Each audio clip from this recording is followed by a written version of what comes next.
अस्सलामुअलैकुम नाजरीन। पिछली किस्त में रोगातोस ने जूलिया को काई कबीले के बच्चे अगवा करने का मिशन सौंपा था। इस किस्त के आगाज़ में काई कबीले के बच्चे सोगोत में बैठकर एक जगह पर खेल रहे थे। जूलिया भी काई खवातीन वाला लिबास पहनकर वहां पहुंच चुकी थी, जबकि जूलिया के आदमियों ने दरवेशों वाला रूप धारा हुआ था। एक आदमी बच्चों के दरमियान सेब तकसीम करता है तो वो बच्चे सेब खाते हुए एक तरफ चले जाते हैं। जब वो एक गैलरी में पहुँचते हैं तो सामने से जूलिया के दो आदमी आकर पूछते हैं, शेख अदिबाली की खानकाह किस तरफ है? अहमद कहता है, तुम लोगों ने लिबास तो दरवेशों वाला पहना हुआ है और तुम्हें खानकाह का भी नहीं पता। जूलिया का आदमी कहता है, हम सोगोत के रिहायशी नहीं हैं, अंगोरी से आए हैं। अहमद कहता है, ठीक है, मेरे साथ चलो, मैं तुम्हें शेख अदिबाली की खानकाह तक ले जाता हूँ।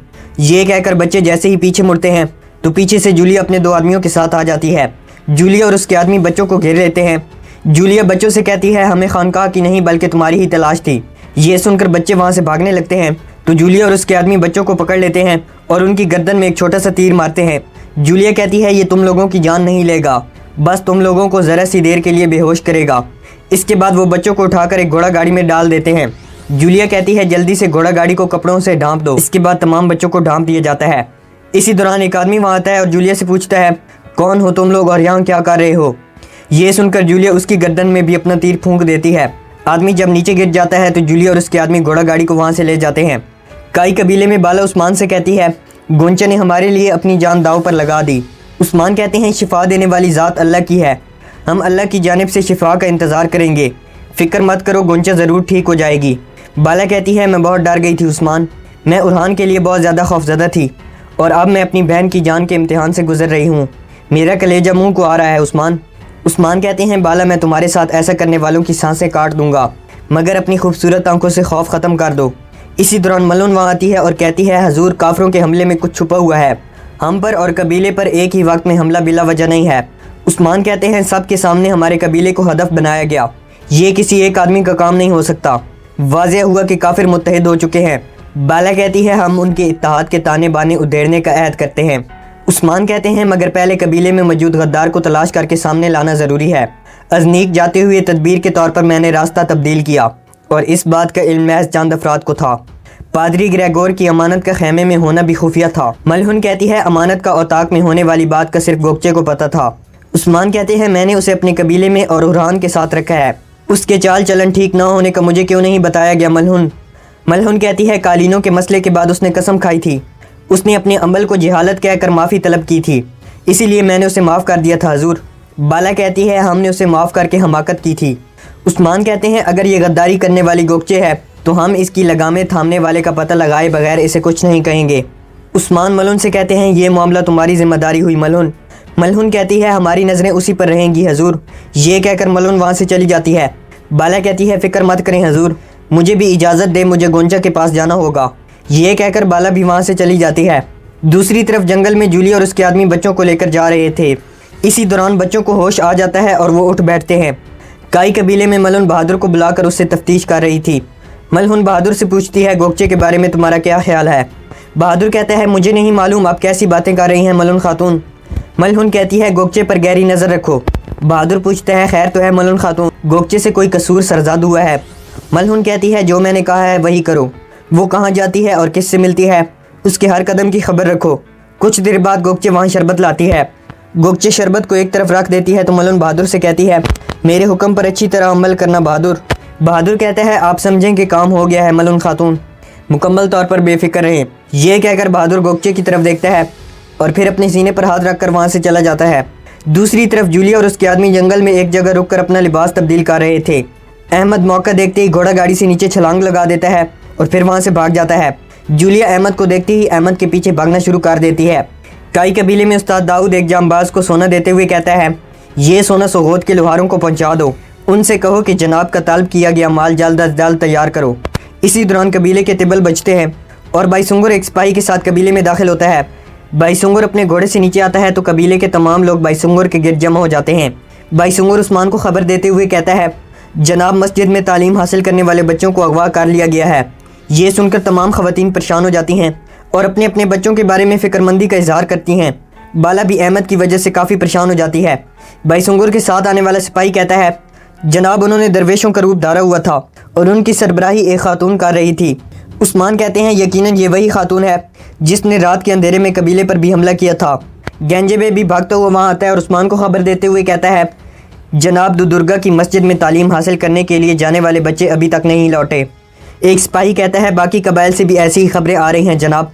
सल्तूक कहता है पहले भी कबाइल के आसपास से बच्चे गायब होते रहे हैं मगर उन्हें तलाश नहीं किया जा सका।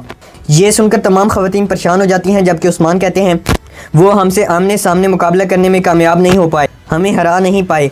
फिर उन्होंने अपने मर्तबे के मुताबिक हर किस्म का खेल खेला, हर किस्म के जाल बिछाए मगर फिर भी उन्हें मुंह की खानी पड़ी।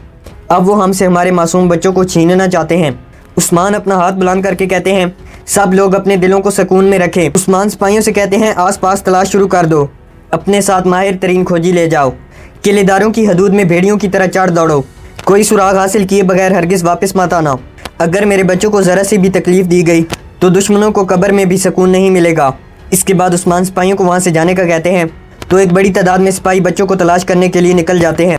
इधर अहमद जंगल में भाग रहा था जबकि जूलिया मुसलसल अहमद का पीछा कर रही थी। काफ़ी देर भागने के बाद अहमद एक दरख्त के पीछे छुप जाता है। इसी दौरान पीछे से जूलिया आकर अहमद के गले पर अपना खंजर रख लेती है। अहमद कहता है मैं तुमसे डरता नहीं हूँ, चाहो तो मुझे यहीं मार डालो। जूलिया हंसती है और कहती है मैं तुम्हें जानवरों की ग़ज़ा बना सकती हूँ मगर मैं तुम्हें सही सलामत के लिए ले जाने पर मजबूर हूँ। अहमद वहाँ से भागने लगता है तो जूलिया अहमद को थप्पड़ मारकर नीचे गिरा देती है और फिर अहमद को कंधों पर उठाकर वापस अपने आदमियों के पास आ जाती है। इसके बाद तमाम बच्चों के हाथ पांव बांध दिए जाते हैं। वहाँ से जाते हुए अहमद बड़ी होशियारी के साथ अपना जूता नीचे फेंक देता है। अहमद अपने साथियों को हौसला देते हुए कहता है जल्द ही उस्मान साहिब हम तक पहुँच जाएंगे। सोगोत के कलीसा में एक आदमी पादरी के हाथ का बोसा लेता है और फिर वहाँ से चला जाता है। एंद्रियास कहता है सोगोत के हमारे दीनी भाई उस्मान के साथ बहुत मजबूती से जुड़े हुए हैं, इन लोगों को अपनी साफ में शामिल करके बगावत पर उभारना आसान नहीं होगा। पादरी कहता है जिस कदर भी मुश्किल हो मैं मुसलमानों को मजीद अपनी सरजमीनों को गंदा नहीं करने दूंगा। इसी दौरान कोशिश का कमांडर पादरी के पीछे आकर बैठ जाता है और पादरी से कहता है मैं तमाम किलेदारों का सलाम लाया हूँ। तमाम किलेदार सलेब के साए में एक हो चुके हैं। किलेदार उस्मान के खात्मे के लिए आपकी मदद चाहते हैं। पादरी कहता है किलेदारों से कह दो जो मुझसे हो सका मैं ज़रूर करूँगा। ये सुनकर कमांडर पादरी के हाथ का बोसा लेता है और फिर वहाँ से चला जाता है। एंद्रियास कहता है खुदावन ने हमारी दुआ कबूल कर ली है जनाब। पादरी कहता है हम उस्मान से अपना इंतकाम ज़रूर वसूल करेंगे। दूसरी तरफ गोक्तोग अपने ऊपर कपड़ा ढांप कर एनागोल किले के बाजार में दाखिल होता है और कुछ बच्चों को देखने के बाद बच्चों का पीछा करने लगता है। गोक्तोग एक बच्चे को काई बच्चा समझकर रोक लेता है। इसी दौरान नस्तूर भी अपने एक सिपाही के साथ वहाँ आ जाता है। नस्तूर अपनी तलवार निकालता है तो बच्चा वहाँ से भाग जाता है। नस्तूर गोक्तोग से कहता है तुम यहाँ क्या करते फिर रहे हो। गोक्तोग अपने खंजर से बजंतीनी सिपाही को मार देता है और फिर जैसे ही नस्तूर गोक्तोग पर हमला करता है तो गोक्तोग नस्तूर के पेट में अपना खंजर घोंप देता है। नस्तूर जब अपने पेट को पकड़कर नीचे गिरता है तो गोक्तोग कहता है तुम्हारे मालिक का भी यही इंजाम होगा। ये कहकर गोक्तोग वहाँ से चला जाता है। दूसरी तरफ बेल्जे किले के बाजार में भी उस्मान के सिपाही दाखिल हो चुके थे। एक सिपाही गेंजेबे से कहता है हम यहाँ से कोई सुराग लगाए बगैर बाहर नहीं जाएंगे। गेंजेबे कहता है हम चप्पा चप्पा छान मारेंगे और तलाश करके ही रहेंगे। इसी दौरान उनकी नज़र कुछ बच्चों पर पड़ती है तो वो बच्चों के साथ मौजूद एक आदमी को बेहोश कर देते हैं। उस्मान के सिपाही बच्चों की जानिब बढ़ते हैं तो एक औरत कहती है ये मार्कोस के मुकद्दस घर में रहने वाले बच्चे हैं, इन्हें कुछ मत कहो। इसी दौरान कुछ बजंतीनी सिपाही वहाँ पहुँच जाते हैं तो उस्मान के सिपाही उन्हें मारने के बाद वहाँ से भागने लगते हैं। कुछ मजीद बजंतीनी सिपाही उस्मान के सिपाहियों का पीछा करना शुरू कर देते हैं। दूसरी तरफ जारकुताई और आयगुल भी जंगल में बच्चों को तलाश कर रहे थे। आयगुल जारकुताई से पूछती है ये किसकी हरकत हो सकती है। जारकुताई कहता है गद्दार बहुत हैं मगर एक बात मैं जानता हूँ, अगर वो मुझे मिल गया तो मैं उसे बताऊँगा कि बच्चों को हाथ लगाने का क्या मतलब होता है। इसी दौरान जारकुताई की नज़र अहमद के गिराए गए जूते पर पड़ती है। जारकुताई आयगुल को जूता दिखाता है और फिर कहता है ये रास्ता तो बेल्जे किले की जानिब जाता है। दूसरी तरफ कई बच्चों को एक कैद खाने में बंद कर दिया गया था। अहमद और तमाम बच्चे यक आवाज़ होकर कहते हैं तुम लोग इसकी कीमत चुकाओगे। एक बच्चा गमज़दा होकर एक तरफ बैठा था। अहमद उस बच्चे के पास आता है और कहता है फ़िक्र मत करो उस्मान साहिब हमें बचा लेंगे। इसके बाद सब बच्चे नारा लगाते हुए कहते हैं हम उस्मान साहिब के सिपाही हैं, हम कभी हार नहीं मानेंगे। एक बच्चा कहता है हमारी हिम्मत जवाब देने लगी है अहमद। अहमद कहता है कुमराल अब्दाल की कही गई बातों को याद करो, हमारे पास ख़त्म ना होने वाली ताकत है, हम काफिरों से उसी के ज़रिए लड़ेंगे, हमारे पास ईमान की ताकत है।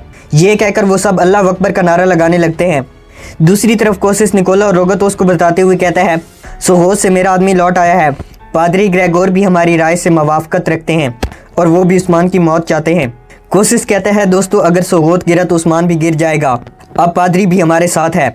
रोगतोस कहता है अच्छी मुहिम है कोसिस, अब तुर्कों के बच्चे भी मेरे कब्ज़े में हैं। मैं उन्हें नेक ईसाई बनाऊंगा।